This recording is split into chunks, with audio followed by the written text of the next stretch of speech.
Good evening and welcome to the July 17th, 2013 Town Board meeting. I'll officially call the meeting to order.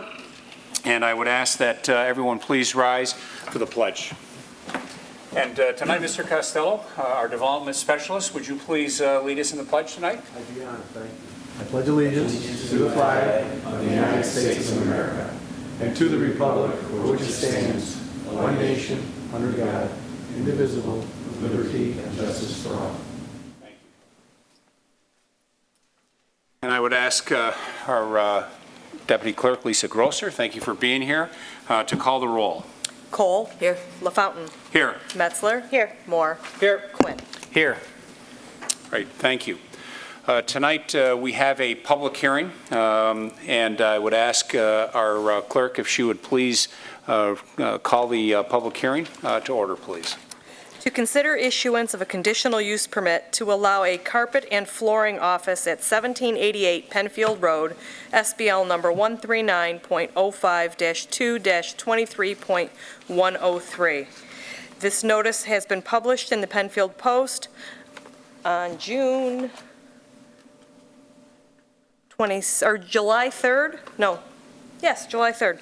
And posted on the Town Clerk Bulletin Board and website. 19 postcards were mailed and 3 homeowners associations were notified. Great, thank you. Mr. Horwitz, is this properly before the board? Yes, it is. Great, thank you very much. I would ask the applicant to please come forward and identify themselves. And we do have your packet of material that you submitted to Mr. Costello. So we have that in front of us. But we'd ask if you give us an overview of what you're proposing, hours of operation, employees, things like that. Yep. So welcome. Thank you. My name's Chris Wensley. I currently reside at 50 Yorkshire Road in Rochester, zip 14609. And I'm proposing to bring a Floor Coverings International. We're part of a franchise organization. And we provide product and installation options for residential and commercial flooring. As far as how we will be utilizing the space, we will have it as a showroom and as an office for employees. Currently, I am the only employee in the business. Down the line, we look to hire additional employees, possibly 1 to 2 this year. As far as hours of operation, we will be open to the public by appointment only to start, and then we hope to have regular business hours where customers are able to come by and take a look at products. And as far as signage goes, we will be in accordance in line with the rest of the signs for that building itself. Okay. Board questions for the applicant? Can you just describe for anyone who might be watching where this is located? This is at 1788 Penfield Road, right before the Four Corners area of 441 and 5 Mile Line. So a little more specifically in front of P-Hots, for those Yes. that know P-Hots, Yep. just west of Dunkin' Donuts site and just east of the T-Bones and Liberty Street and in that area. Correct, yep, in the back of the Penfield Hots entrance. Okay. So Chris, oh, go ahead, Linda. So your sign would be part of the medical building? Isn't that the sign? Yeah, it's one down from that. There's a list of signs up there now, and mine will be, it currently says up for lease for rent right now. Okay, all right, thanks. The franchise sign, in terms of logo and... We're getting a logo, but we're having someone locally do it who made the signs for the rest of the building. Do you intend to have any vehicles other than your personal vehicle or any employee vehicle? Is there a van associated or Yeah, we have box a truck? wrapped vehicle, but it's a regular SUV. We have a separate warehouse where we do all the pickup of product and drop off of product. would that SUV be stored on site all the time? No.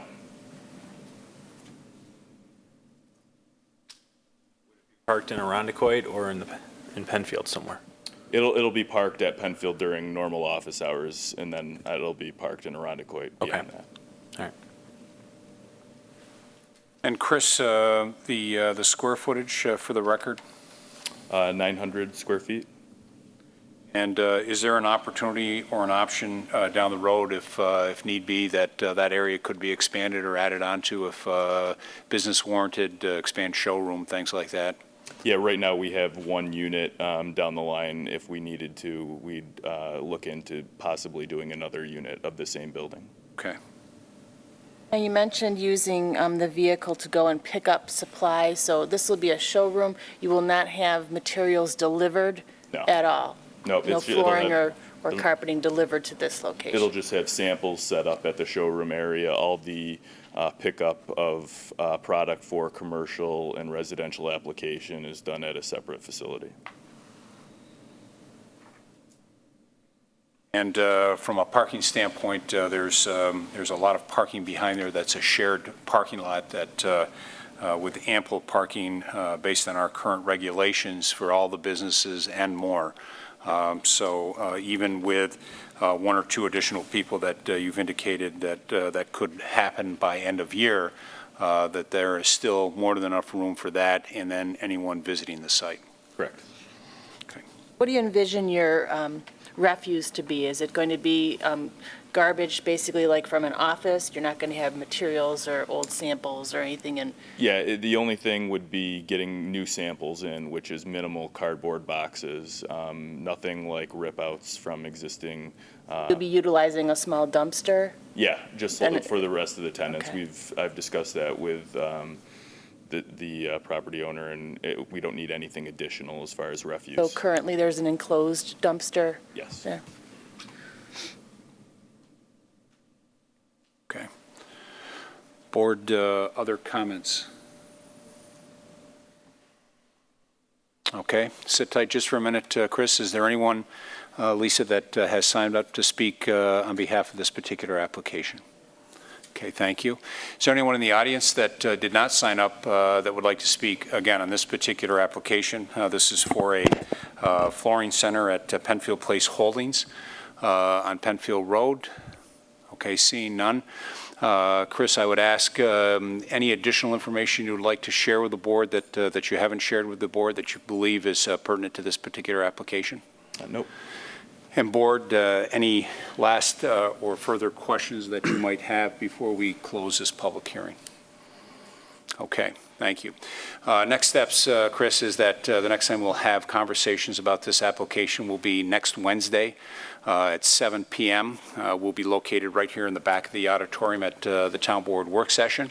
You're welcome to attend. It's open to the public. If by chance you can't attend, I would just ask that you could reach out and speak with Mr. Costello the next day, and he can give you an update of the discussion the board had. Either way, that's your choice. Okay, thank you. All right, great. Thank you very much. Appreciate it. Thanks. I'll declare that public hearing officially closed, and we'll move on to our communications and announcements. Start with Mr. Quinn. Oh, excuse me. I'll start with our town clerk. I apologize. All dog owners should make sure their pet's rabies vaccine is current due to possible interaction with rabid wildlife. And also, the next passport night will be held Thursday, August 29th, from 5:30 to 7:30.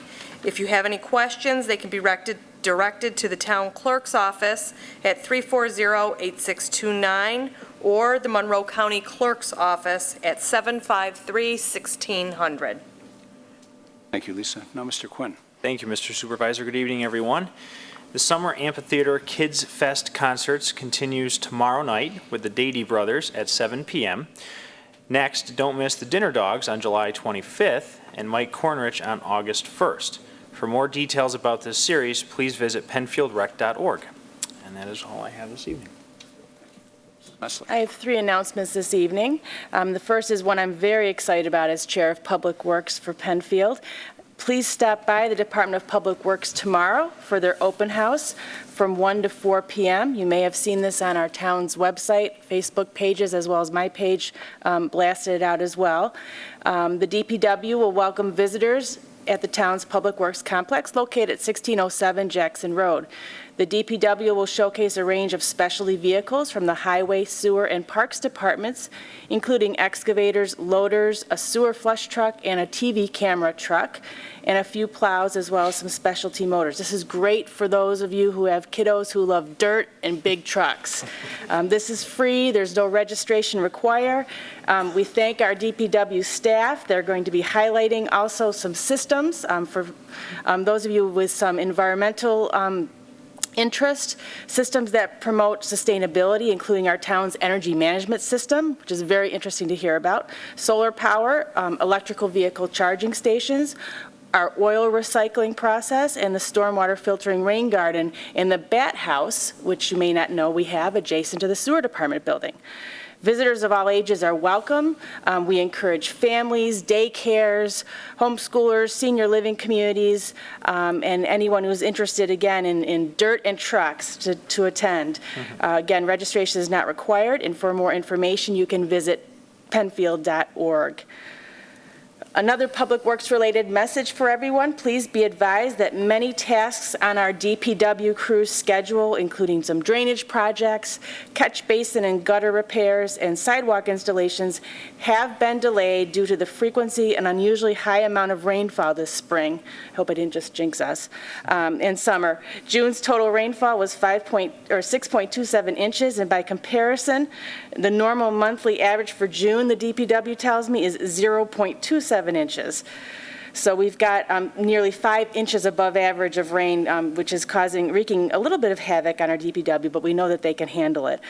Further, the July 3rd microburst storm raised the level of Arundequoit Creek an amazing 5 feet at Blossom Road and 2 feet at Allen's Creek in a matter of just 1 hour. The town engineer informs me that in a typical year, the month of August brings us our highest rainfall total, so please bear with us. We are eager to complete the work that we have started, and will finish projects by the end of the construction season. Our highway crew is very ambitious. They like to get their to-do list done, but Mother Nature doesn't always cooperate. Finally, the summer amphitheater cool jazz concert continues with the Tritone Jazz Camp faculty on Tuesday, July 23rd at 7 p.m., and then next will be White Hots on July 30th. For more details about this very popular series, visit penfieldrec.org. That's all I have for tonight. Thank you. A couple of items. Number one, next week, so when you get your Penfield Post next week, that'll be my last column. I am blacked out during the election season, and so I'm not able to put anything in the paper until November 13th. So I have asked all of our department heads to write what's hot and what's going on in their particular area, from drainage to development to what's going on in the clerk's office, building, and recreation. So you'll see guest columnists over the next couple of months. I will continue to write my column and have it on the website every Monday morning, so it'll be there for the week. The second thing that I would like to comment on, and this is something that has been long in the making, dates back into the 1980s. Don Mack was the supervisor at the time, God rest his soul, and Don had the vision that we needed to have turn arrows in the four corners, and that started almost a 25-year effort to get the turn arrows in place. And I'm happy to report that today, about noon, they turned the turn arrows on. So that will help, hopefully, a lot of accidents, a lot of frustration, and so credit to State of New York for doing their work. I know Kakamish Electric had delayed a little bit, but kudos to them for recognizing that that truly was a safety issue and getting that done in a shortened amount of time from what they had originally planned, which was going to be sometime in the end of July or early August. So that's on, it's operating, and hopefully avoids a lot of accidents. And very quickly, Mr. Supervisor, you're not tooting your own horn. I just want everyone to know how relentless our supervisor has been with the State Department. Jim Costello is laughing. It's true. State Department of Transportation. Tony has been absolutely relentless since we took office together in January of 2010. He did not take no for an answer when we'd heard no. Back and forth with State DOT. When things were delayed, he was on the phone, I was on the phone. We had other people on the phone calling our representatives and those within the State Department of Transportation. This was a long process for sure, but Tony did not take his foot off the gas pedal, pardon the pun. And so I just wanted to thank you, Tony, and I've heard from many residents, actually when I drove through there, people were tooting their horn. So don't get distracted by horn tooters in the Four Corners, but it's just a safety measure that is long overdue, and it was very frustrating for us as a board what we had to produce and show the State Department of Transportation from a safety standpoint in order to get this turn signal. Thank you, Tony. Thank you. Thank you. Thank you. My mother will stop asking me about the turn signals in the Four Corners. Very Thank you. good. Very good. So, absolutely. So when we close the door on one item, there's always others that open up. So I'm going to be in an area that both my daughters and my wife tell me that I should stay out of because I don't know much about this technology piece. So I'm going to read this verbatim from our good friends in PCTV, and then they're going to have links available to help all of our residents in the different scenarios depending upon the type of television sets that you have and how that works. So as part of the Time Warner Cable ongoing initiative to convert analog channels to digital-only format, on or about the 23rd of this month, Time Warner will convert public, education, and government, that's the PEG access, channels to the digital format. And within the basic service tier of what they offer on cable TV, the PEG channels will no longer transmit in an analog format. So what does that mean? These channels will remain visible on their pre-existing channel numbers 4, 12, and 15, only with when accessed through the Time Warner cable-supplied digital set-top box, or a digital adapter, or a cable card equipped with a unidirectional digital cable product. Now you can understand why my two daughters and my wife say, stay away from this. Customers should contact Time Warner by September 23rd, 2013 to obtain digital adapters at no cost until December 31 at 2014. And I think that possibly is 2013. Beginning Jan 1, Time Warner will add a 99-cent fee for each adapter. Oh, what a surprise. So what Dave Renner and his team has done, they have gone through and they have put together links and diagrams.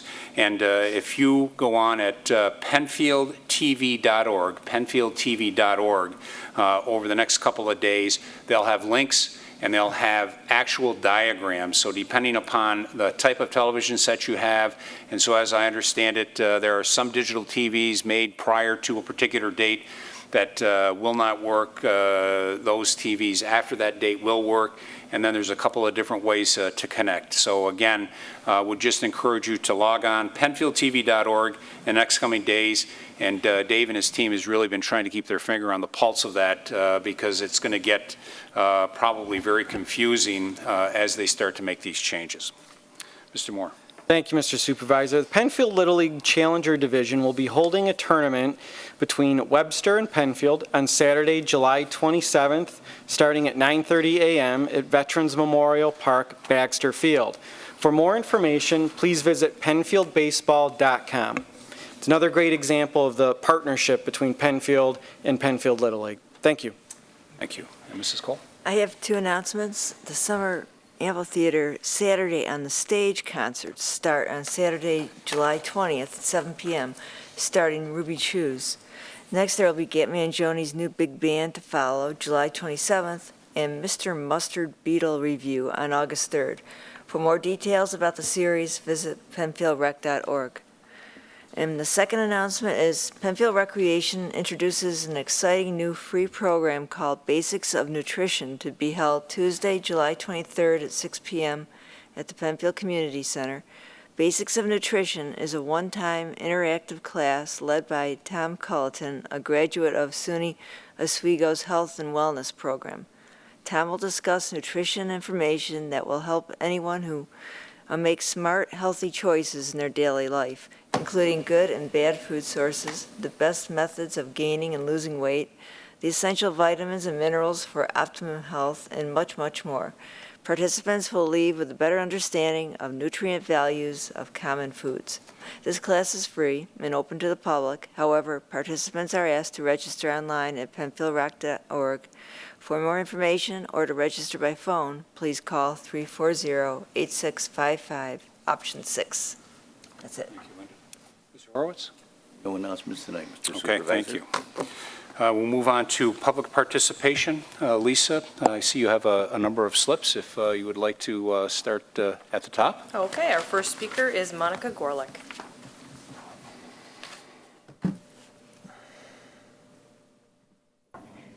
Well, I don't know what I can say anymore about Jeremiah's Tavern.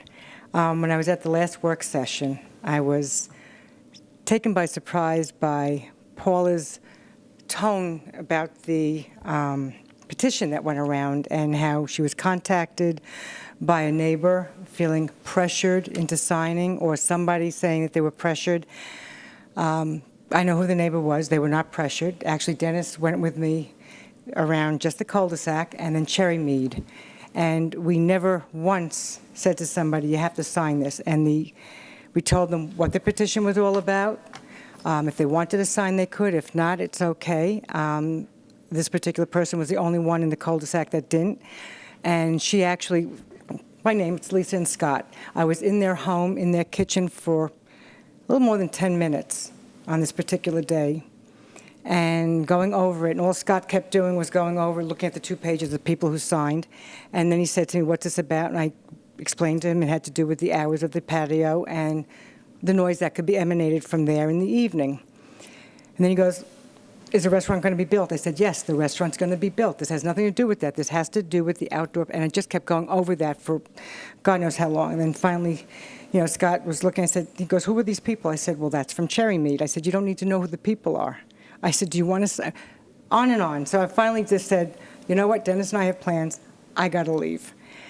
And then he said to me, he says to, well, I don't want to sign it. I said, fine. And then he goes, Lisa, do you want to sign it? Well, if you're not going to sign, I'm not going to sign it. I didn't care, so I left. There was no pressure there. And then all of a sudden, Lisa's getting involved with this. I don't know how, because we had that, the sound testing. If I go back and forth with different things, I apologize, because they all tie in at some point. You had plans with your wife that Saturday night. Dennis and I canceled plans with 2 sets of our friends. I know that Ann, Tom, and her kids were supposed to go to a baseball game, but we all canceled our plans so we can go do the sound testing.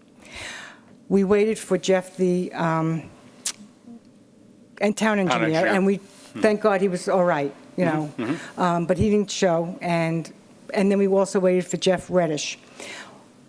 All of us, well, the sound man was there before I was. I was the second one to come. And then everybody was there either early or on time when it was supposed to start. Jeff Reddish was not. He is the applicant. This is for his benefit. The sound testing, as majority of us felt, was a waste of time. And then we went to the various areas for it. And when we got to my backyard and Ann's backyard, and there was a young lady that came with Jeff or whatever around this whole thing. She got Jeff to come out to the front because she says, there's a woman out there you should talk to. So I believe she's the one that contacted the town, and that was Lisa, because when it came back out in the front, Lisa was there talking to Jeff. She never got involved with anything before, and I do not see her here, so I don't see her concern about all this going on, or how she's in favor of him. I also would have thought that Jeff would have come tonight, even though that you've all done the resolution and whatever, it's still for his benefit since he is the applicant. At that last work session we were at, Jeff did not come. And I was very impressed with you, Rob, because you were actually pissed about it. And kudos to you. I actually have a newfound respect for you for this. No, seriously. Well, I'm going to mention it later tonight, too, Okay. unless Jeff shows up.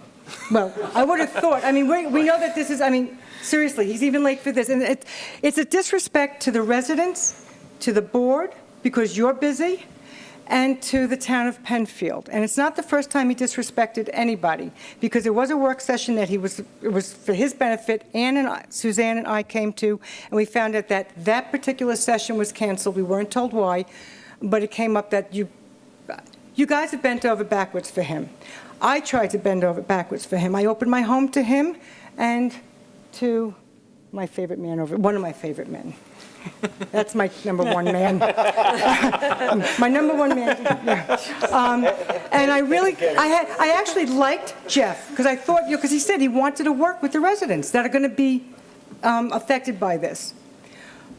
You know something? I'm a businesswoman, but I don't go around screwing people. Pardon my French, but I'm a passionate person. You know that. And I'm trying to be a lady up here and not get loud, because when I get passionate, I get loud. So I'm trying to keep it low key. I really thought, and he never once mentioned music or television or anything like that. And I said, you know what, maybe it'll be okay. I mean, we do hear the children and everything, but okay. And then it was a different tune altogether. All of a sudden, a little low-key music. Then there's a TV coming. None of this was in that resolution number 7. And then, like with the hours, I said, well, maybe we could work with the hours, whatever. Nothing was good enough for him. And then I was going to open my house a second time to the neighbors to come, and to Jeff and, you. And Second favorite man. never heard anything, because I think if we all got together without being here in front of the town, any of you would have been invited as well, it might have been a different setting, and maybe we could have come to something on a more peaceful level. Okay, slap me once, slap me twice. You're not going to get me a third time, because then I slap back. So I was upset when you were talking about the petition. Nobody was, Paula, trust me, I don't want to be pressured myself. I would never pressure anybody into anything. I feel that I have 2 friends in Pittsford.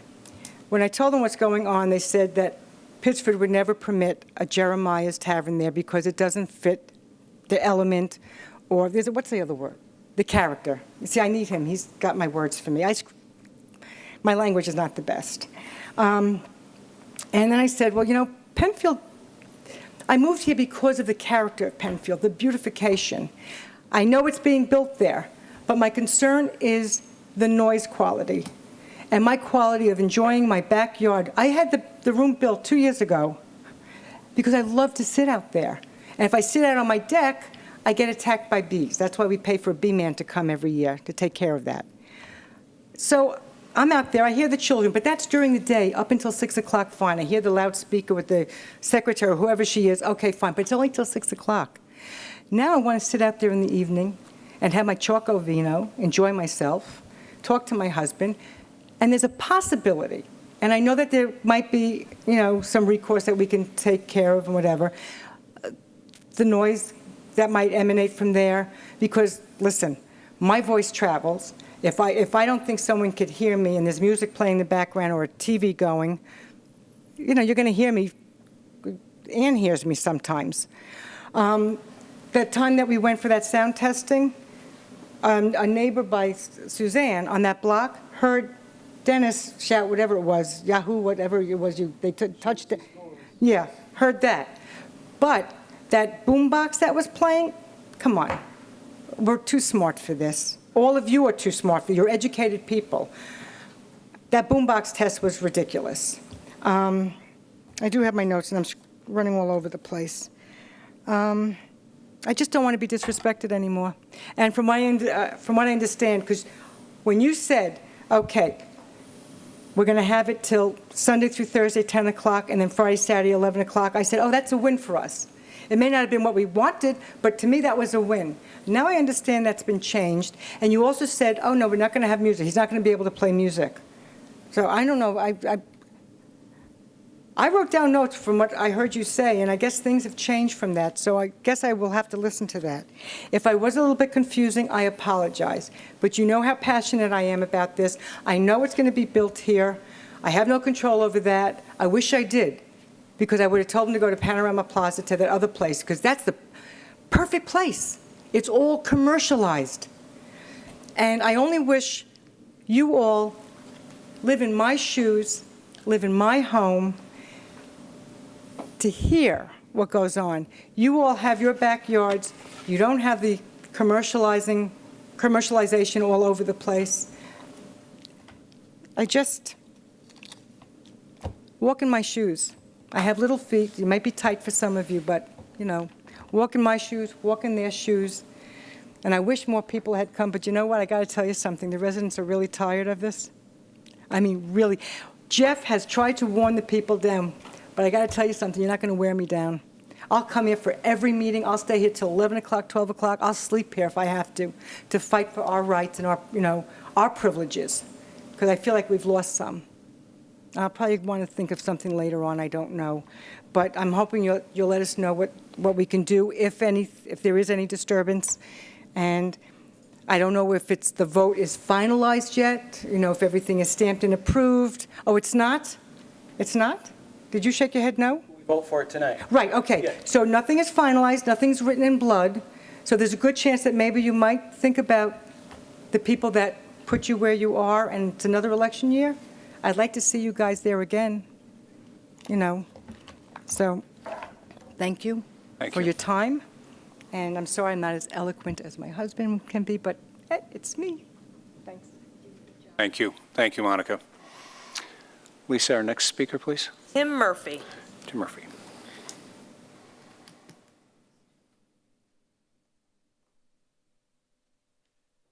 Good evening, Mr. Supervisor, Town Board. Tim Murphy, 48 Corral Drive. I'm here for 3 things, and they're all positive. First, a few weekends ago, Mr. Supervisor, you enabled a tremendous thing for our families. We were able to raise a flag that our son brought back with him from Afghanistan at the Rothfuss Park. It was an amazing moment for all of us, and thank you. As part of that, Dan wrote up a certificate that I'd like to hand off to you, but I'd like to read it to you as well. This is to certify this flag was flown above Village Stability Platform, Shobar, Afghanistan, in direct support of Operation Enduring Freedom from January 3rd to May 1st, 2013. The flag symbolizes the unrelenting strength and resolve of the United States of America. The warriors of Team 4, Charlie Platoon, are proud to have fought under this flag. And then Dan's favorite quote, "All that is necessary for evil to triumph is for good men to do nothing." So Tony, I'd like to give this to you, as well as a couple of pictures. All right, thank you.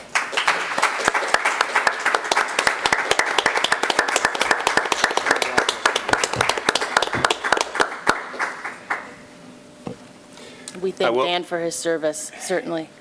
Yeah, I will say, and yes, first and foremost, all of our men and women that are serving for us, we're just so fortunate that they're there to protect us and to keep us safe and to give us the freedoms that we have. And it's our honor to be able to fly this flag at Rothfuss Park before it's officially retired. And I know then turned over to Dan and placed in a case that I know a fellow person of interest who not only does probably a majority of the flags around Monroe County and surrounding areas, Freedom Flag, Dick Berge, but he also served in the military as well. And so thank you. Thank you for this, and thank you, and we're glad that Dan is home safely. Thank you, Tony. I also went to Andy Strawhand and Dick Berge and gave them a copy of the same certificate. So, well done. Just 2 attaboys also.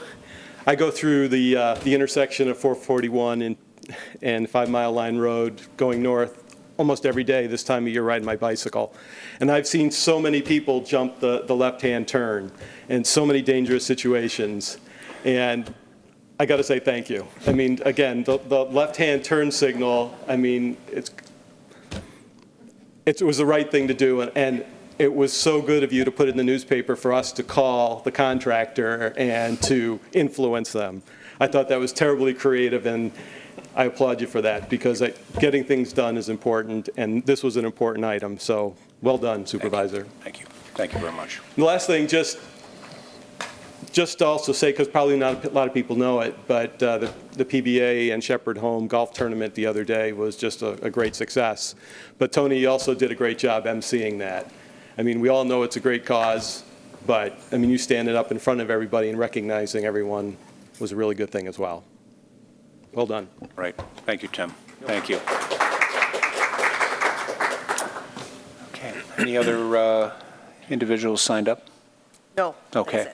Is there anyone that is present that did not sign up that would like to speak on any matter this evening? There's another opportunity at the end of the meeting as well. Yes, Sam.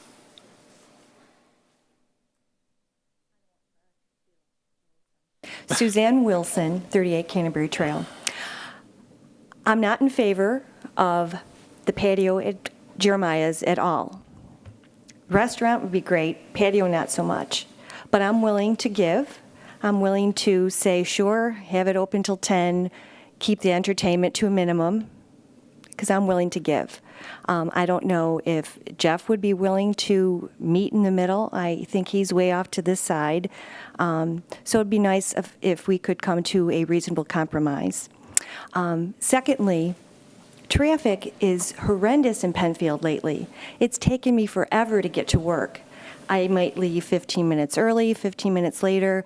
Tons of traffic, doesn't matter what time of day it is. And I just think so many new businesses are coming into town, it's generating all this extra traffic.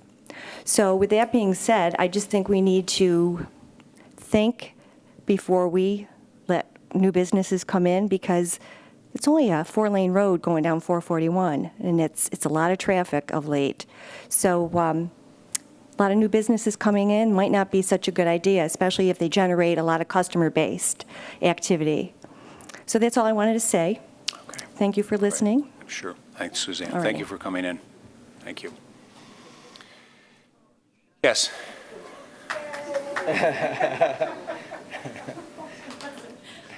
Ann Cubis, Ann. 52 South Village Trail. Wasn't even going to get up here and do this, but all right.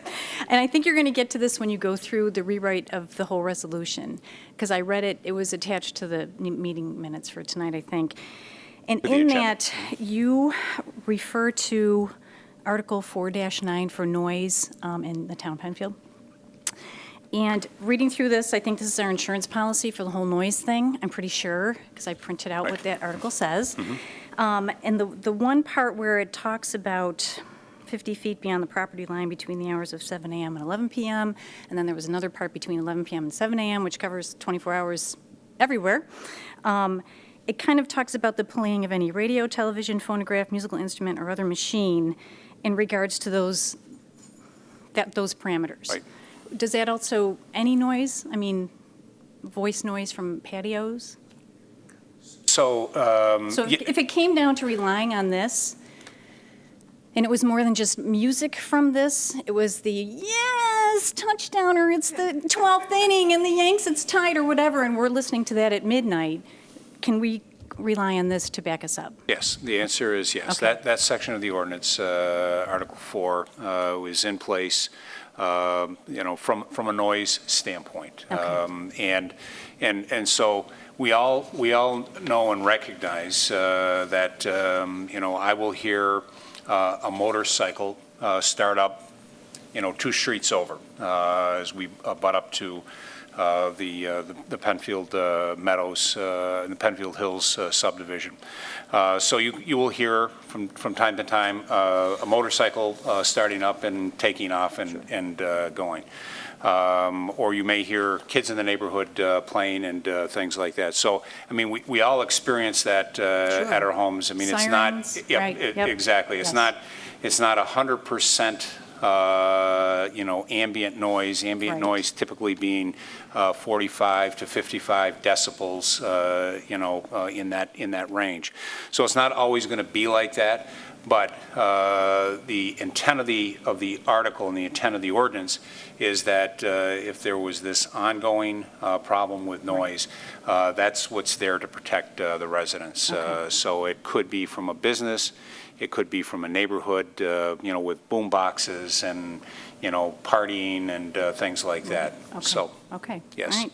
I just wanted to make sure that that would cover not just radios, televisions, and et cetera. It's people noise too, so. people, barking dogs. Animals. I mean, Yes. we A have little bit, have yeah. calls on some regular basis about continuous barking dogs Yes. of all hours of the day and night, and we send our animal control officer over, to address Right. those types of things. So, Okay. but yes, Okay. so Just wanted to it's clarify all it's all noise. Yes, good. Okay, thank you very much. Sure thing, And Ann. I would like to thank all of your hard work and patience. We sat here with our winter coats on at first, when we first came talking about this in February. That's because he turns the heat down to save money. Okay. Well, I appreciate everyone's time and effort and thought and all the work you've put into this, so. Thank you, Ann. Thank you. Thank you very much. Thank you. Is there anyone else that would like to address the board, again, on any matter? And I see Mr. Reddish's hand up. Mr. Reddish, if you'd like to address the board on any matter. I know what it's going to probably be, but you can address the board on any matter. Okay, pardon my attire, I just came from coaching baseball, but I wanted to thank you guys for all the hard work we have put into this. We have been at this for a while, and I think that having it at 11 o'clock around for all 7 days, I think is going to work. Myself and my managers are going to make sure that it does work, and I think that the sound study that we did will definitely, that helps all of us to understand that, it's not as big of an impact as we had thought. And I just want everyone here to know that anything that we can do to alleviate any sound or to get along with our neighbors is definitely something that we're going to be doing. So we do that at our other two stores, and we plan on doing that here as well. So. Great. Okay. Thank you. Yep. Thank you. Yes, Monica? Before I do that, I'm sorry.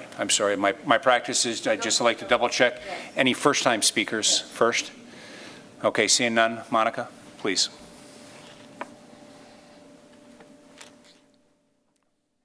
Just a quick question regarding how it came about to have 11 o'clock all 7 days, when originally you had mentioned that you were going to do just the 2 days. I just want to know why that came about, and I guess you'll discuss all of that at some point. Okay.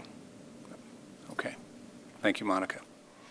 Okay, one last call for public participation on any matter. Okay.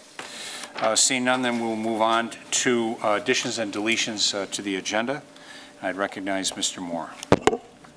Thank you, Mr. Supervisor. I would like to make one addition to tonight's agenda, Resolution 158, entitled Setting a Public Hearing for Conditional Use Permit and Preliminary and Final Re-Subdivision and Site Plan Approval and the Environmental Protection Overlay Permit to allow a 225 boat slip expansion to the South Point Marina and development of the property 2,700 square foot clubhouse and pool on 13.2 acres at 1384 and 1420 Empire Boulevard.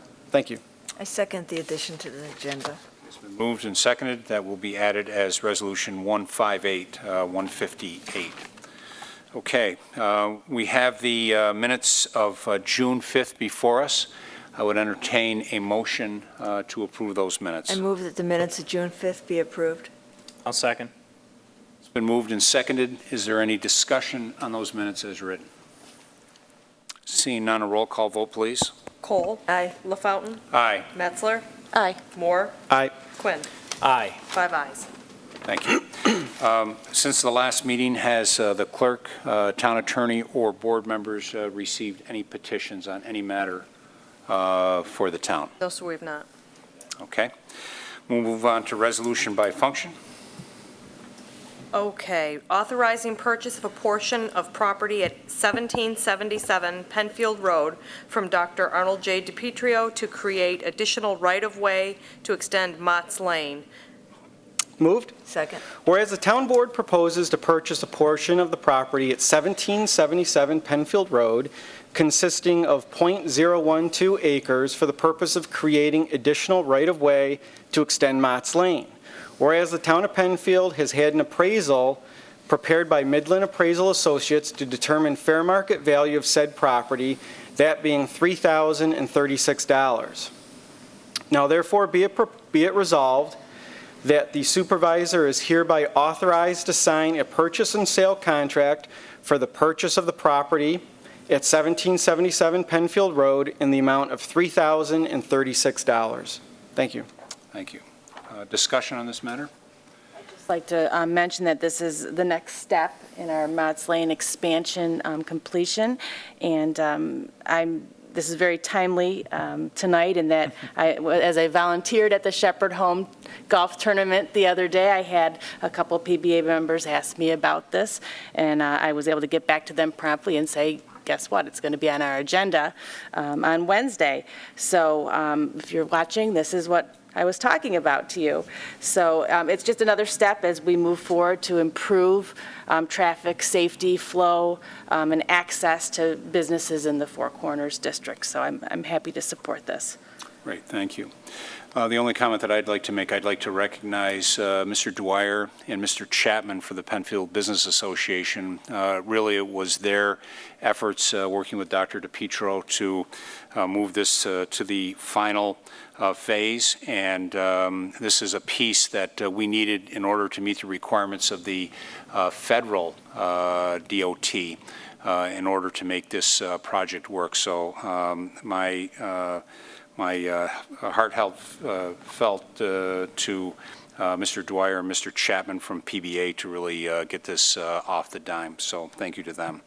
Okay, seeing no more discussion, I would ask for a roll call vote, please. Cole? Aye. LaFountain? Aye. Metzler? Aye. Moore? Aye. Quinn? Aye. 5 ayes.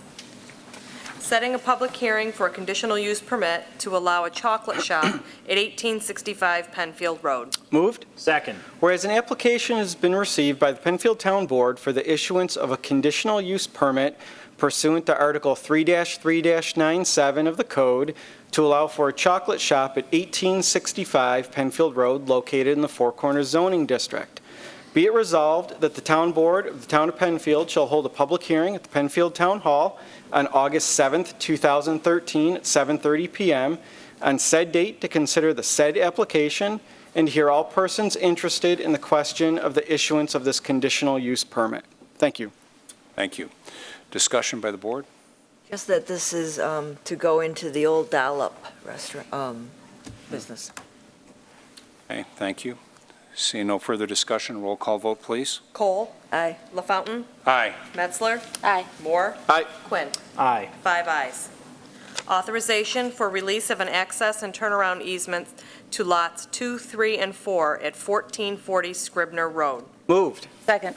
Be it resolved that the Town Board of the Town of Penfield hereby authorizes the supervisor to sign a release of easement to permit a release of the existing access and turnaround easement at lots 2, 3, and 4 at 1440 Scribner Road as shown on the map entitled 1440 Scribner Road Subdivision prepared by Passero Associates. Thank you.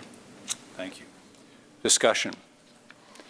Seeing none, a roll call vote, please. Cole? Aye. LaFountain? Aye. Metzler? Aye. Moore? Aye. Quinn? Aye. 5 ayes. Authorization for release of a sanitary sewer easement at 1440 Scribner Road. Moved. Second. Be it resolved that the Town Board of the Town of Penfield hereby authorizes the supervisor to sign a release of easement to permit a release of the existing 20-foot wide sanitary sewer easement at 1440 Scribner Road, as shown on map entitled 1440 Scribner Road, prepared by Passero Associates. Thank you. Thank you. Discussion. Seeing none, a roll call vote, please. Cole? Aye. LaFountain? Aye. Metzler? Aye. Moore? Aye. Quinn? Aye. 5 ayes. Authorization for release of a drainage easement at 1440 Scribner Road. Moved. Second.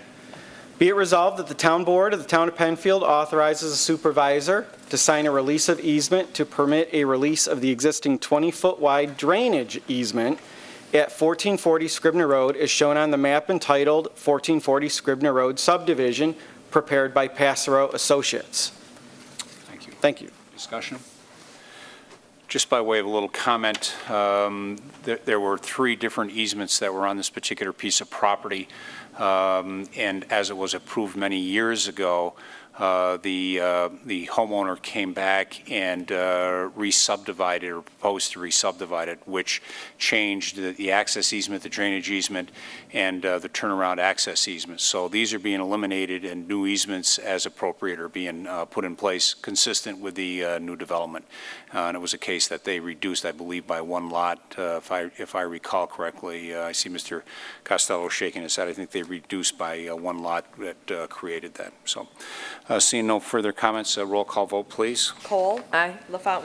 Aye. Metzler. Aye. Moore. Aye. Quinn. Aye. 5 ayes. Adoption of Town of Penfield background check policy. Moved. Second. Whereas the Town of Penfield is committed to protecting the security, safety, and health of our employees, residents, and others, safeguarding the assets and resources of the town and assuring individuals in responsible positions are worthy of the trust they are given. Whereas the Town Board desires to establish a protocol for doing background checks on individuals seeking employment, volunteering, and/or providing a contractual service for the town. All department heads are required to comply with the town policy and procedure. Now therefore be it resolved that all employees, part-time, full-time, seasonal, including competitive and non-competitive class employees, union employees, volunteers, contractual service providers, or any persons offering position in a particular, in particular who will work with children, youth, senior citizens, or other vulnerable populations will be required to have a background check investigation. A minimum of the background check shall include a nationwide criminal background and sex offender check. Thank you. Thank you. So by way of some comments on this, the town does have a policy on background checks. This is expanding that as a result of some new legislation and wanting to make sure that it was all-inclusive. We have a lot of volunteer individuals that in some cases over 125 on any given year, and we want to make sure that while we believe all of the people that we work with on boards, committees, volunteers, or otherwise, that all of them have the appropriate checks. So we're expanding this for the protection of because we do work with so many youth, seniors, and others within our community. Seeing no further discussion, roll call vote, please. Cole. Aye. LaFountain. Aye. Metzler. Aye. Moore. Aye. Quinn. Aye. 5 ayes. Granting relief from condition number 7 of Resolution 13T81 pertaining to the permitted hours of operation of the outdoor dining area for the proposed Jeremiah's Tavern located at 2164 Fairport 9 Mile Point Road. Moved. Second. Whereas on February 20th, 2013, in Resolution T13-81, the Town Board of the Town of Penfield granted preliminary and final re-subdivision and site plan approval and a conditional use permit to allow the construction and operation of a 6,500 square foot sit-down restaurant and 2,600 square foot outdoor patio at 2164 Fairport 9 Mile Point Road. Whereas Condition 7 of said approval resolution limited the permitted hours of use of outdoor dining in the patio from 11 a.m. to 10 p.m. on a daily basis. Whereas the applicant met with the Town Board at its March 27, 2013 work session to request relief from said Condition number 7, as it found limitation of the use of the proposed outdoor dining patio to be too restrictive. Whereas the Town Board determined that it was fair and equitable to allow the applicant to present its case for later hours of operation and for the public to comment on the applicant's proposal to ensure that it can feasibly operate its business while protecting the health, safety, and general welfare of the public. Whereas the Town Board of the Town of Penfield held a public hearing at 3100 Atlantic Avenue on May 1st, 2013, 7:30 p.m. to consider the applicant's request for relief from condition number 7 of the resolution. Whereas the applicant presented its rationale for requesting longer hours of use of outdoor dining area and requested that it be permitted to utilize a flat-screen television and piped background music within the outdoor dining area as well. Whereas 9 residents expressed their concern for extending the approval hours of the operation of the outdoor dining area pertaining to potential noise issues. Whereas the town board required that the applicant conduct a sound study for the subject property to determine the decibel levels necessary to create adverse noise impacts to adjacent properties. Whereas on June 7th, 8th, and 11th, 2013, Marathon Engineering conducted a scientific sound study adjacent to several neighborhoods, which identified no noise impacts above 54 decibels at the closest point to the easterly and southerly neighborhoods. However, neither member of the town staff nor concerned residents participated in said study. On June 12, 2013, at its work session, the town board directed the applicant to conduct a second study to allow members of the town and concerned neighbors to participate and verify the findings of the study. Whereas on Saturday evening, June 15, 2013, at 7:30 p.m., Marathon Engineering conducted a fourth sound study at the site in which the town supervisor, area residents, and the applicant participated. The study included sound testing from the subject site and its proximity to Braunston Drive, Canterbury Trail, South Village Trail, and Cherrymead Crescent. Sounds involving human conversation, an automobile horn, and music were amplified from ambient 46 to 47 decibels to 100 decibels from the control site, and no sound above 53 decibels was detected on Braunston Drive, Canterbury Drive, South Village Trail, or Cherrymead Crescent during the study period. Now therefore be it resolved that based on the findings of the 5 sound studies conducted by Marathon Engineering, the board finds that the applicant's request to extend the hours of operation of the proposed outdoor dining area is reasonable, subject to the following conditions. On February 20th, 2013, Condition 7 of the resolution T13-81, the town board limited the permitted hours of use of outdoor dining area from 11 a.m. to 10 p.m. on a daily basis based on concerns for adverse impacts to area residents. The board hereby extends the hours of the use from 11 a.m. to 11 p.m. on a daily basis. The applicant had offered a compromise to address neighbors' concern by eliminating live music in the outdoor dining patio until such time as it can be demonstrated that the use of the patio does not create adverse noise impacts to the area residents, at which time it may request permission from the town through a public hearing process to consider live music on the patio and further extend the permitted hours of operation of the patio if warranted. The board, as a response to the applicant's proposal to eliminate live music from the patio, will permit the applicant's request for flat-screen televisions and piped background music on the patio, subject to compliance with the requirements of Article 4-4-9 of the Penfield Ordinance pertaining to pertaining to noise abatement.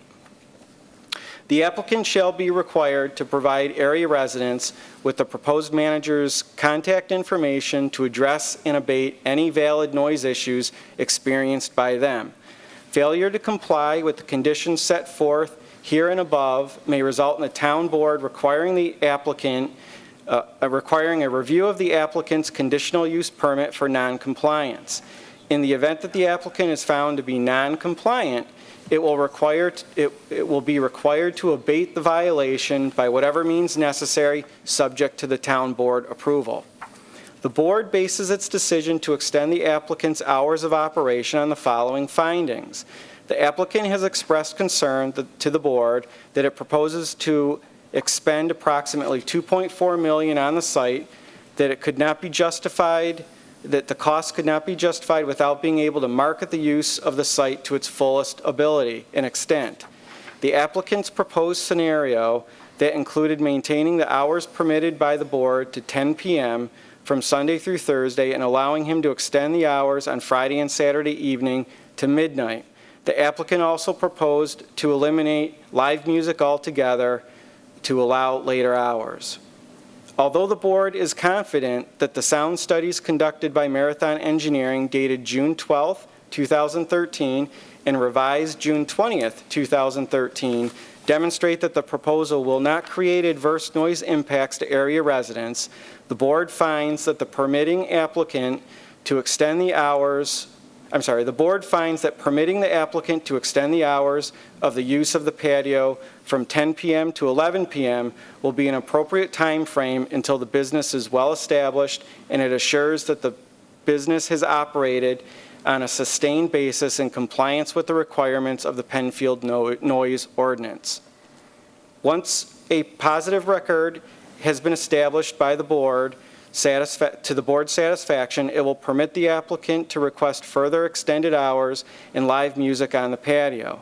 The board encourages the applicant and the residents who have expressed concern regarding the proposal to meet periodically to ensure that a relationship among all parties can be established and that concerns, if any, can be immediately addressed by all parties and to their satisfaction. Thank you. It's been moved and seconded. Just a piece of technical business before I open it up for discussion. I note in our whereases that there was a sound study performed on 7, 8, and 11 of June and on the 15th of June. So that was 4 different sound studies.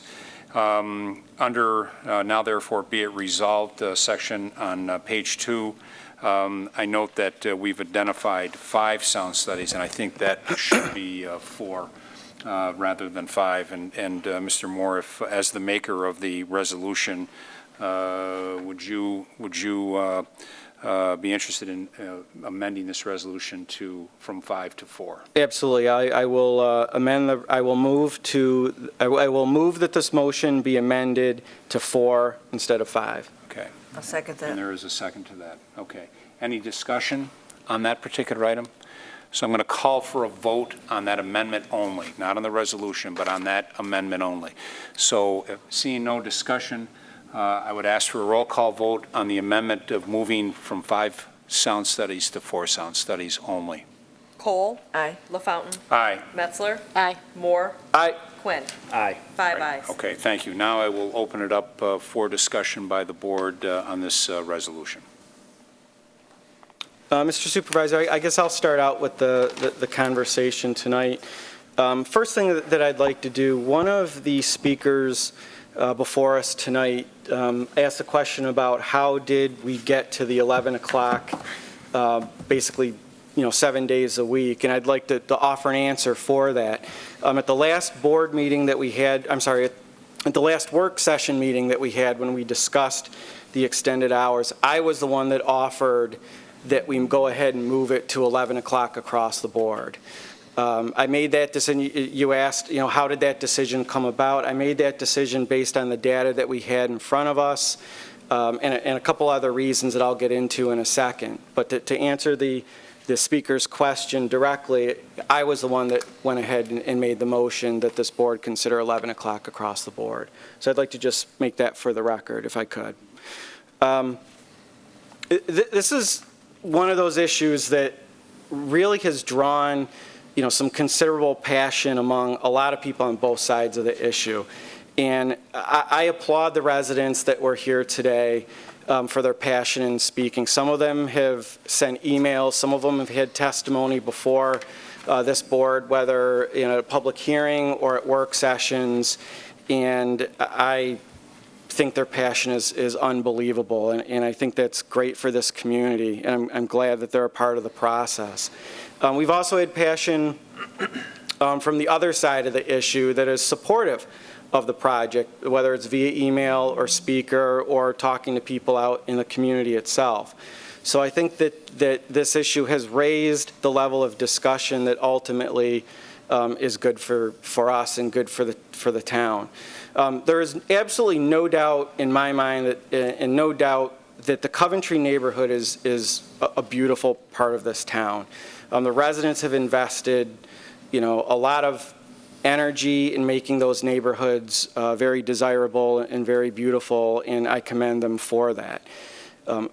I've stated on the record before when we've talked about this issue that I think somewhere we can reach a compromise. And I think tonight that this resolution does have a compromise.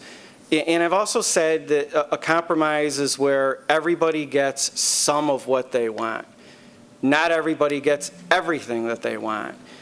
And that's kind of where we are in some ways. And is that good or bad? You could line up 10 people and 5 are going to say it's good and 5 are going to say it's bad. That's what's great about this country. Not everybody's always going to agree on things, but we move on.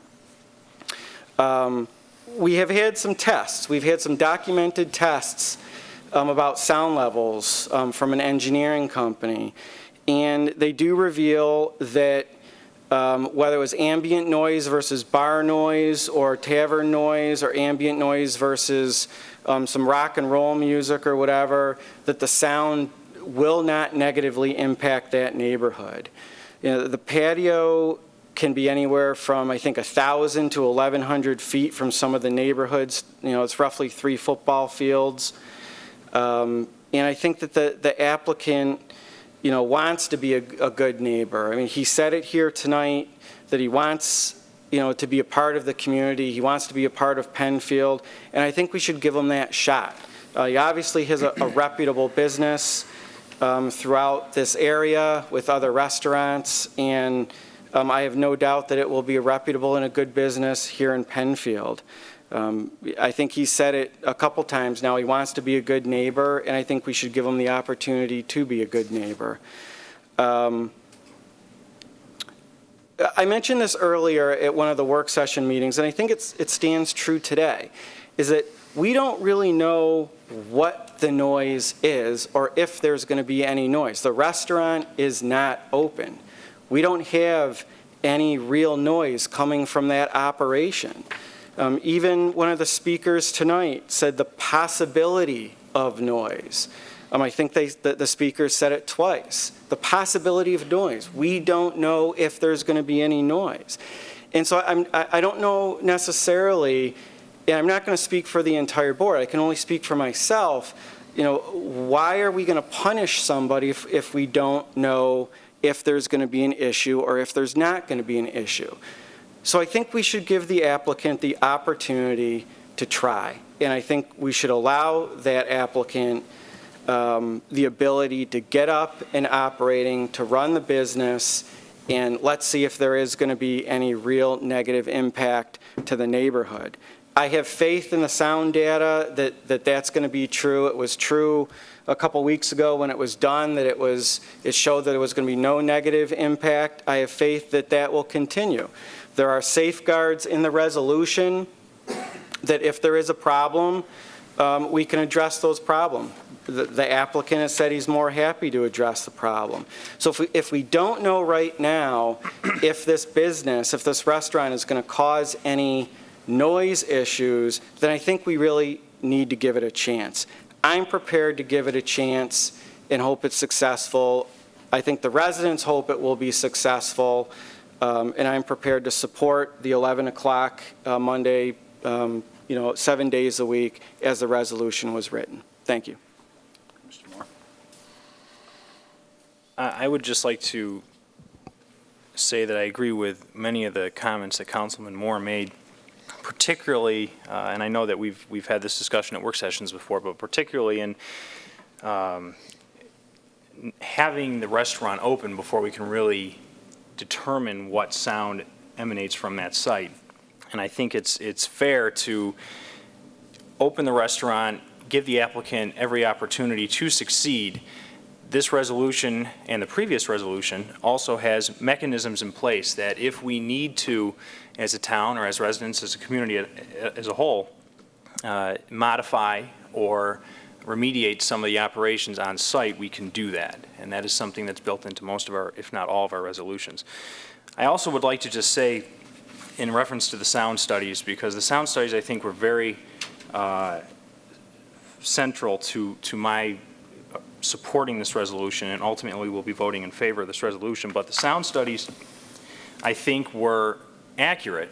The original 3 sound studies were accurate, but I think they were carelessly done, and that they did not go to the residents' homes particularly, or into the neighborhoods surrounding the restaurant. And I think that most members of the board were pretty surprised that the applicant and or the engineer did not make that decision to go into the neighborhood. So I want to thank Supervisor LaFountain and town staff for making themselves available on a Saturday night, meeting with the residents, and having that 4th sound study into the neighborhood, so we have some more concrete information.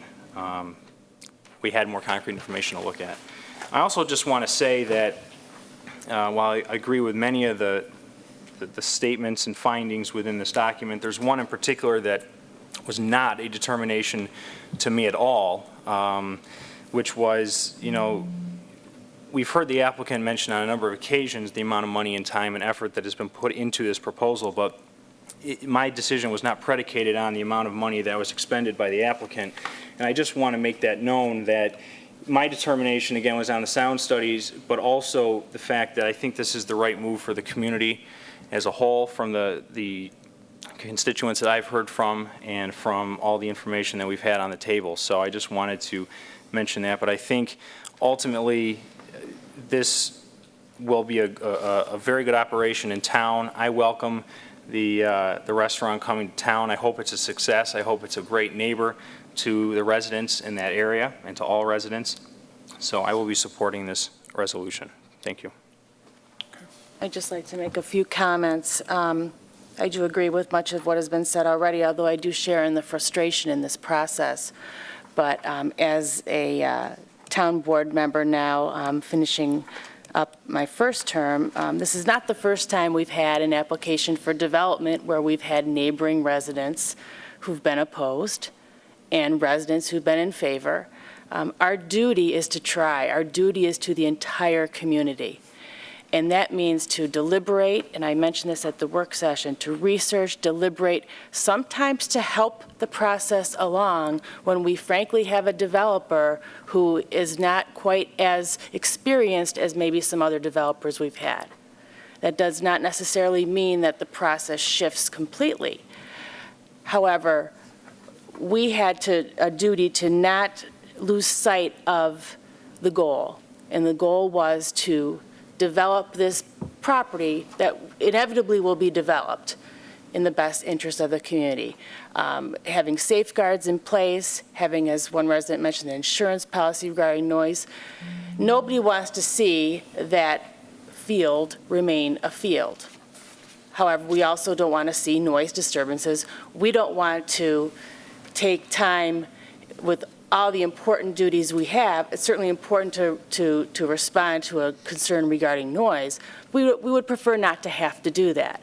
I do get barking dog calls and motorcycle riding neighbor calls, and I'd prefer to be spending my time on other things, so related to this position. So I think that at the end of the day, we did have to come to some sort of mediated compromise. It's not just a matter of yay or nay from what the beginning proposal was. This is very common in development in how this board processes development applications. We take a look at what the outcome is that we want. The outcome we want is a viable business that our residents want, but that doesn't disturb the residents nearby. That's the goal. And I think many of you residents said, we have no problem with the restaurant coming in. Do I believe there was a significant communication breakdown that really lies in the hands of the developer? Absolutely. I would have handled it much differently. And I expect Jeremiah's, the Patriot companies, to handle it much differently from here on out. I also know that our residents are reasonable, and they do want to have opportunities for services in the town. So I hope that people will keep their mind open as well regarding this business or any other one that might come into town. But I do believe that this could have been handled much differently. It was frustrating, as Councilman Quinn mentioned. It was frustrating to see pretty useless sound data from the get-go. We could have thrown our hands up in the air and said, that's it. But that's not our duty, in my opinion. Our duty is to try, and our duty is to listen to all the residents and do what is best for the community as a whole, with safeguards in place to protect those residents who might be most affected. So those are the comments I have tonight, Supervisor LaFountain. Okay. Thank you. Other discussion, other comments? I wasn't going to, but everyone else seems to be, so. I mean, this has been a long process, the longest one I've ever encountered in my years on the town board for something of this nature. But it wouldn't have happened probably if that night we approved the resolution, had the applicant been in attendance to say he wasn't in favor of what we did when we amended it to the concerns of the residents to the 10 p.m. spot. But trying to look at what good came of this is there's been a lot of conversation, more than you would ever imagine over hours of operation for a patio.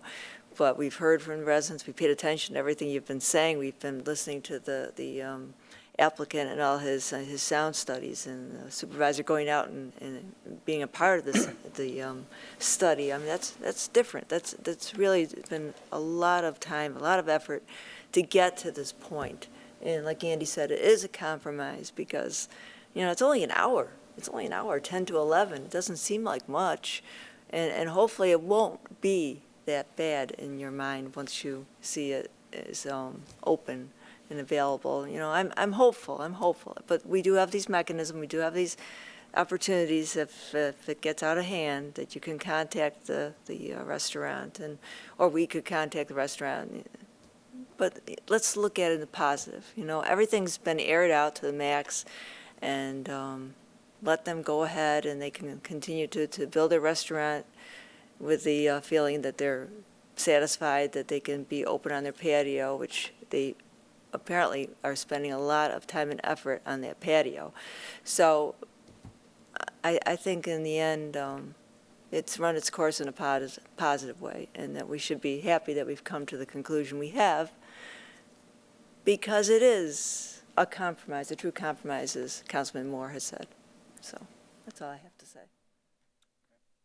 Other discussions or comments? Okay, we will be, I'll ask for a roll call vote on the amended resolution, the amendment being the 5 to 4. So I'll ask for a roll call vote, please. Cole? Not. Aye. LaFountain? Aye. Metzler? Aye. Moore? Aye. Quinn? Aye. 5 ayes. Okay, thank you. Move on to the next resolution, please. Authorization for supervisor to sign recreation contracts. So moved. Second. This resolution authorizes the town supervisor to sign 7 recreation contracts, and they deal with the summer program, our summer recreation program. Two of the contracts are for the boys soccer camp instructors, there's a number of them, and for the volleyball instructors, which there's also a number of teenagers and adults that are participating in this. So a lot of community participation this summer in the recreation program. Thank you. Discussion? Seeing no discussion, a roll call vote, please. Cole? Aye. LaFountain? Aye. Metzler? Aye. Moore? Aye. Quinn? Aye. 5 ayes. Thank you. We'll move on to old business. Any old business to come before the board? New business, we have Resolution 158, please. Setting a public hearing for a conditional use permit and preliminary and final re-subdivision and site plan approval and an environmental protection overlay permit to allow 225 boat slip expansion to South Point Marina and the development of an accessory 2,700 square foot clubhouse and pool on 13.28 acres at 1384 and 1420 Empire Boulevard. Moved. Second. Whereas an application has been received by the Penfield Town Board for the issuance of a conditional use permit and final re-subdivision and site plan approval and an environmental protection overlay permit pursuant to Article 3-3-10, 3-394, 4-425, and 9-92 of the code to allow a 225 boat slip expansion at the South Point Marina and a 2,700 square foot clubhouse and pool on 13.28 acres at 1384 and 1420 Empire Boulevard in the LaSalle Landing District. Now therefore be it resolved that the Town Board of the Town of Penfield shall hold a public hearing at the Town Hall, 3100 Atlantic Avenue on August 7th, 2013, 7:30 p.m. on said date, to consider the application and to hear all persons interested on the question of the issuance of a conditional use permit, preliminary and final site re-subdivision and site plan approval, and environmental protection overlay permit pursuant to Articles 3-310, 3-394, 4-425, 9-92 of the code to allow a 225 boat slip expansion at South Point Marina. Thank you. Thank you. Discussion? Seeing no discussion, a roll call vote on this resolution, please. Cole. Aye. LaFountain. Aye. Metzler. Aye. Moore. Aye. Quinn. Aye. 5 ayes. Right, thank you. This brings us to our second public participation. Anyone can speak on any matter before the board. And I would ask, is there anyone in the audience who would like to address the board on any item? Yes, number 1, number 2, and then number 3. So Suzanne, please come to the podium, please.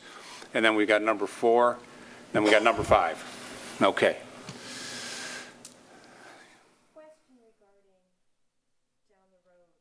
If Jeff wants to expand the hours of operation, is there a time frame? Like, does he have to wait 6 months? Does he have to wait a year? Can it be 2 months? I mean, how would that proceed? I'll speak for myself, and what I would be looking for is to have one season cycle of operation so that you had an opportunity to see the patio in one full season operation. Summer season. Right. So obviously, this summer is out of the question. So Unless they plan on dropping something on the site tomorrow, yes, Suzanne, that's right. So we're I would think that we all would of go through at least the 2014. 2014, and then from there, what would happen, the process would be that if the applicant had an interest to ask for any expansion of hours, would come back to the town and would require another public hearing. No, my request is that we residents get a postcard. I don't look at your website. Half the time I don't read the paper. I don't have time. I want a postcard. I want to be aware of this because I think we need to be involved. Absolutely. Which we were not from the get-go. From the beginning of this, we were not involved. So if you please make sure. Yep, and when we did, I think when we did the second public hearing, we expanded that. Right. So in this instance? we would use that same, Okay. perimeter that we used for that Okay. second public hearing. Okay, thank you. Yep, absolutely. So I think, yes, ma'am. Yes, number 2, please. So I had a question and also. Could you please give your name? Oh, my name address? is Rosemarie Carey. Thanks, I live at Rosemary. 24 Canterbury Trail. So could you articulate, please, how this is going to proceed? What, do you know when the restaurant is scheduled to be opened? Does anybody know that? So I will describe the process that needs to take place, and then how quick that happens Okay. really depends upon, how fast the applicant satisfies all the conditions of approval.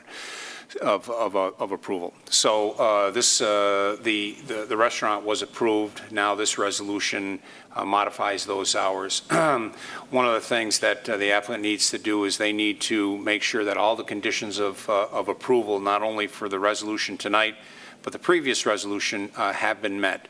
What we'll require is that he will have to come into our PRC, which is our Project Review Committee. They'll have to make sure everything is in fact completed to the satisfaction of all the departments. Once that's completed, the map will be signed off on. Then from there, any easements, letter of credit. So a letter of credit is used, any improvements that are done, so that if in fact he gets halfway through the project and elects not to continue to build it, we've got a letter of credit to make sure that we bring it to a logical closure. He has to apply for a building permit after that. My guess is that just based on the average time it takes to build a home, it's going to take 2 to 3 months minimum in order to build that, and then from there, open after that. So I would say that the applicant has got anywhere from 2 to 5 months work ahead of him for getting the conditions satisfied, applying for the permit, getting it built, and getting it open. And again, it'll be how fast, how aggressive that they are to do that. So we're looking for a completely full season. So in the event that things get delayed and he doesn't open until halfway through the 2014 season, then does it make sense that we will have to continue into the following year? I would think that as we look at the Rochester weather, Right. that if we look at that period of time from May to September, 1st of October, I think that would be what I would consider a full cycle. season. Because prior to that, you're probably not going to be out there Right. based on weather, and after that. But I would say that May-ish to early October-ish would probably constitute a season. It's not unreasonable to assume then, given all the things you've just talked about, that we could very well go into the 2015 season, because unless this happens with lightning speed, it would seem to me that it won't be fully operational by May of next year. I mean, it could be, but chances are it won't be. Yeah, I'm not the developer, so I mean, I'm just trying to give you a rough idea. Okay. So if he put his shoulder to the wheel, Right. and really made it happen, he could be open and operating in 2 or 3 months. It could drag out 4 to 5 months, and again, depending upon how aggressive or not aggressive he wants to be, it could drag out into 2014. Okay, so then the other question I have is, if you look at the noise ordinance, how do things usually proceed? Let's say that we have an issue, and we haven't spoken with Mr. Reddish, we're not sitting down on a periodic basis and having coffee and chit-chatting. So the restaurant opens and we have an issue. Maybe it's not a nuclear issue, it's not an explosive issue, but we would like to open up channels of conversation. Then we approach him personally. Someone had said to me that, oh, well, if you have a problem with noise in your neighborhood, you call the police. So how has this played out before in the spirit of trying to be good neighbors? Sure. And it happens in a lot of ways. Neighborhoods or neighbors have called 911 directly. They have attempted to work it out with their neighbors themselves. Mr. Costello and I have had an opportunity to be involved with a number of different noise-related matters and have gotten involved directly. So it could be any one of a number of ways to make that happen. Some residents feel very comfortable with going to the neighbor and saying, "Hey, Charlie, we got to cut out the noise and we got to do something about it." Other neighbors don't feel quite that comfortable and reach out to the town, to code enforcement office, my office, Mr. Costello's office, and then in other cases, folks will call 911 directly and have the sheriff come out, and then the sheriff, they will make a determination if there's any type of a problem, and then typically Mr. Costello and I get involved after that because we tend to get the reports from the sheriff's department. Right. So it could be any different ways. I don't want to jump to the worst-case scenario. Sure. But I think we as a community need to look at how we operate as a whole and come up with some strategies as to how we want to interface with Mr. Reddish. Sure. And among ourselves. So if something does come up, we're going to handle it as efficiently and with as open communication as possible, so we don't repeat the kinds of communication missteps that we've had, that the issue has brought to the forefront. Right. So the more we know, I think, the better things will proceed. and not anticipating problems, but it's nice to know how things work if Sure. you've never been involved with the process before. Absolutely. Okay. But ultimately know that the result can be the same regardless of which method you feel comfortable with reporting. The result could be, and I should have mentioned this in my remarks, that the business loses its ability to operate. So that's a pretty hefty price to pay. So I think part of our good faith attempts going forward with the establishment is that they've got a lot to lose if they violate the noise restrictions. So that being said, whether the determination comes after significant 911 episodes and reports from A-Zone to us, whether it comes from significant residents contacting us or the code enforcement, the result is could still be the same. It doesn't change the potential enforcement. That's a good point. No, that's a good, thank you, Paula. That's a very good point. Yep, thank you. Very good. Okay. I think I want to say Monica was number 3, and then Ann, maybe okay, I apologize if I missed that. Was it Dennis number 3? I apologize. Dennis number 3. Dennis, would you like to address the board, or would you like to pass the baton to the next person? Your choice. I guess I think I'm at 54 South Village Trail. Some of my questions have already been answered. And Monica's number 1 man. Exactly. For the record. In the minutes. I want Mr. Costello. Sorry, I just Jim. want to make sure, Mr. Costello. Okay.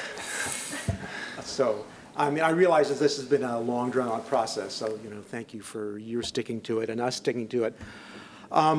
Just a couple comments. I know that it sounds like in the best possible scenario, we'd never have any reason to call the managers that Jeff has or to talk to you. So hopefully that will work out.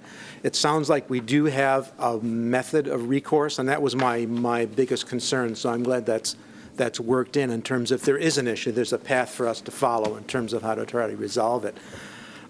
Just one comment, I know just for the record, is there's been, it's obvious that what's at stake from the Jeremiah side is the investment in their business. But I just want to make sure that the board and on the record, if you add up the investment of 10 or 20 neighbors in that area, it equals or outpaces the investment in the business in terms of the money and time they've put into the value of their homes. So I just want to make sure that as we go through this process, again, hoping that there's no issues, but if there is, that those valuations be brought in. There's a value of a business, there's a value of the value of the residents and what they put in, and those have to be thought of as well. Okay. Okay? That's my only comment tonight. Thank you, Dennis. Thank you. All right. I think Sam Parise was number 4, and then we'll see if there is others. Sam, how are you? Wow. You see, I lost a lot of weight. You look good. Hopefully you didn't lose it for the wrong reasons. Same pair of stress. I think I picked the right night to come here. Noise. I've been here 3 years in Penfield. I grew up in Saxton, in the middle of the war zone right now. I got my sister there. Bipolar, I got to go in the city, right? Noise, that's why I moved out here. Country, I love the country. In the city, we got the net office. You get points for noise, all the businesses. I worked in bad bars, armed security. 32 years, never went like that. Noise, you need a net office out here. Points, businesses. Noise, you give them points. In the city, you give noise, one time, please come, 4 points. Second time, within 2 weeks, you get 8 points. 12 points, you get shut down. That's the law. The law of the land, we're not free no more. Look what's going on in the world.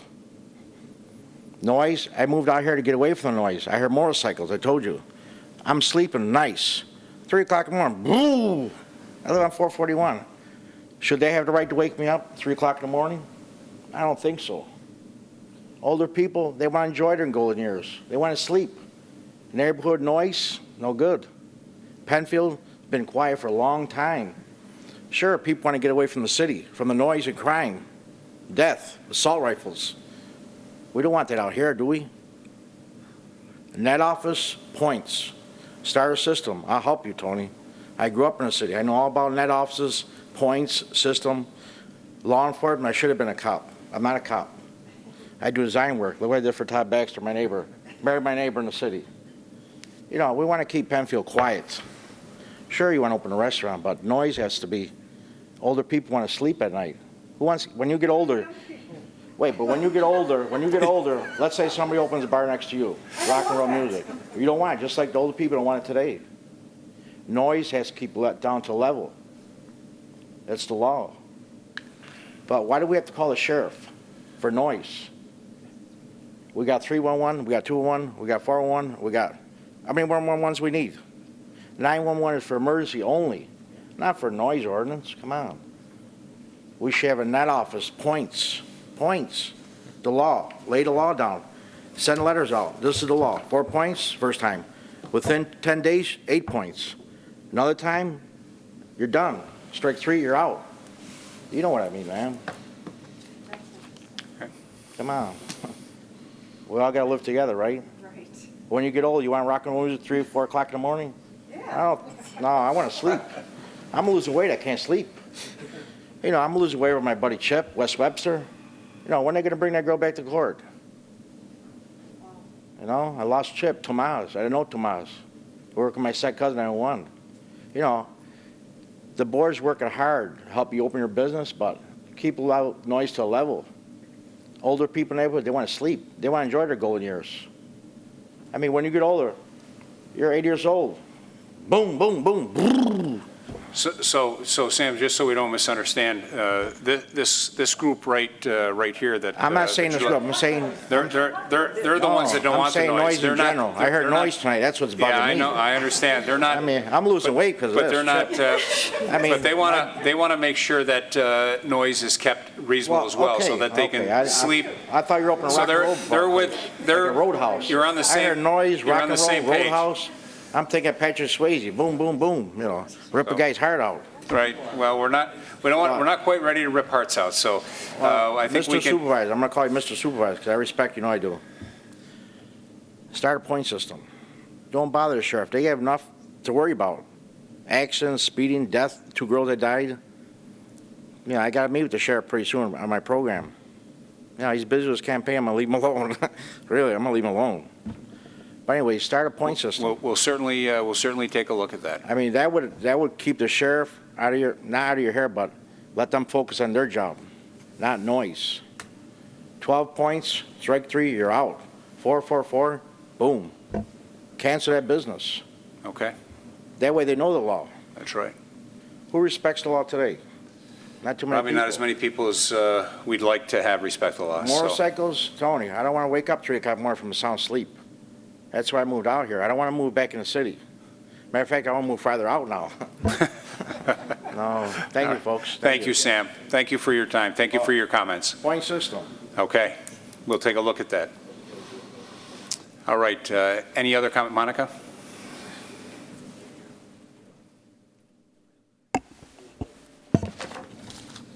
Okay. Regarding the patio, you know, I don't think that's what's going to make or break you, Jeff, at all. What's going to make you is if you have good service and good food, that's when people want to come back.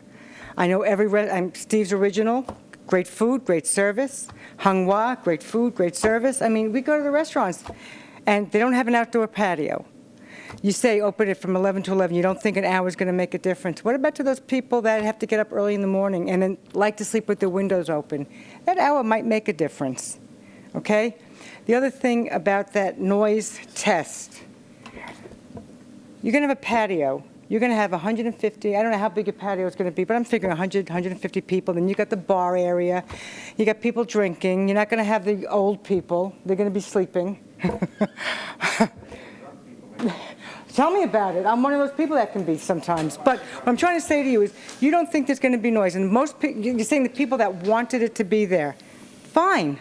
Let them. But they don't live in that vicinity. And we hear, if we can hear the little children playing in the playground, and you're talking about that boombox test, come on.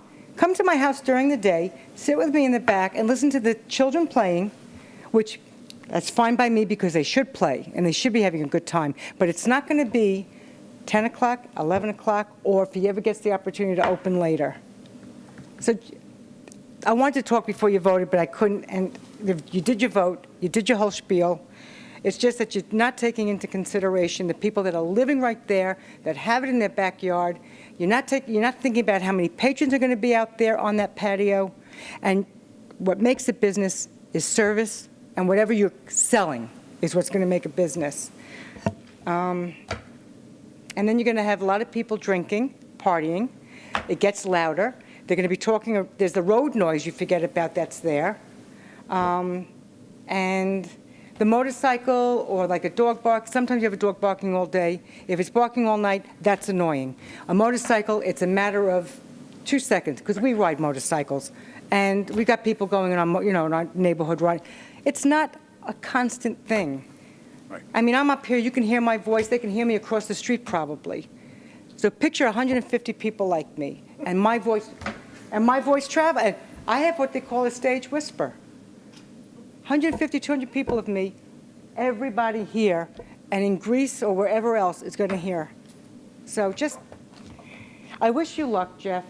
I had nothing against you, but you disrespected the town, you disrespected the people. Yes, you did. Hold on, Jeff and Monica, we're not going to get into that. We're not going to get into that. Is there anyone else that would like to address the board on any matter? Okay. Seeing none and seeing no other business to come before the board, the only comment I will make, because we still have most of the people here from my original announcements and communications, I'd indicated that December 14th, it was December 2014, not December 2013. So that's when customers can contact Time Warner Cable by September 23rd, 2013 to obtain a digital adapter until December 31st, 2014. Then after that, that's when that 99 cents, by that time it'll probably be $1.98 just because of inflation. But again, PenfieldTV.org, they'll have a little bit of information there. That with no further business to come before the board, I'll declare this meeting adjourned. The board does have one matter, a legal matter of nature that we will go into executive session at the end of this meeting. I'd like to thank everyone that attended this evening, and thank you, PCTV. Thank you. Thank you.